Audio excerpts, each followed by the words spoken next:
Le mois de septembre est la période où on cueille les fruits sur les arbres fruitiers. Alors ici au jardin, moi j'attends encore un petit peu parce que les pommes sont un petit peu vertes à mon goût.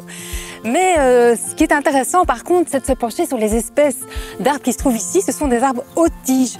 Alors un arbre haute tige, c'est un arbre dont le tronc mesure au minimum 1,80 m et qui à l'âge adulte va faire jusqu'à 10 mètres de haut. Ce sont ces arbres-là qui composaient les vergers traditionnels qu'on trouvait à l'époque entre les fermes et les prairies. Et ces arbres étaient plantés de manière assez espacée, comme on le voit ici, parce qu'en fait, sous les fruitiers, eh bien, le bétail pâturait, les moutons pâturaient, et on appelait ça les pré-vergers.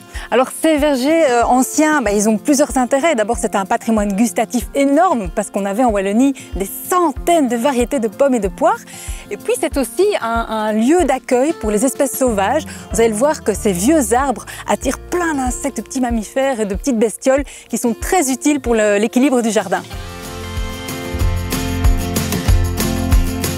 Regardez ici un magnifique vieux cerisier, haute tige également, on voit la taille de son tronc. Et ce qui est intéressant avec ces vieux arbres, c'est qu'ils ont quelques branches mortes qui vont attirer plein d'insectes xylophages, donc des insectes qui décomposent le bois mort. Ces insectes vont à leur tour attirer des oiseaux, comme le piquet-pêche par exemple, qui va aussi aller chercher les petites larves qui se cachent sous l'écorce. Ce sont aussi des arbres qui sont parfois munis de cavités dans lesquelles vont aller nicher la chouette chevêche par exemple, ou le petit laireau ou la chauve-souris. En parlant de chouette chevêche, on a installé un petit nichoir, enfin un gros nichoir, adapté à ce petit rapace qui a parfois du mal à trouver le gîte, puisque tous ces vieux arbres sont en voie de disparition. Les vieux arbres, c'est super, mais il faut penser aussi à renouveler son verger. L'année passée, nous on a planté plusieurs fruitiers haute tige, comme ce petit poirier ici. Moi, j'adore les poires. Alors, il faut vraiment veiller à avoir un équilibre entre jeunes arbres, arbres matures, vieux arbres, etc.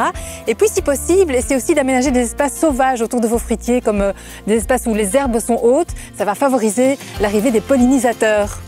Alors bientôt, ce sera le moment de planter des fruitiers. Si vous y pensez, eh bien, essayez de vous diriger vers ces vieilles variétés, vers tout ce patrimoine gastronomique. On se retrouve au mois de novembre sur la page Facebook d'Entrée c'est ouvert pour quelques conseils de plantation. Bah oui, Entrée c'est ouvert, c'est une émission qui se décline aussi en digital. On sera attentif à tout ça, Virginie.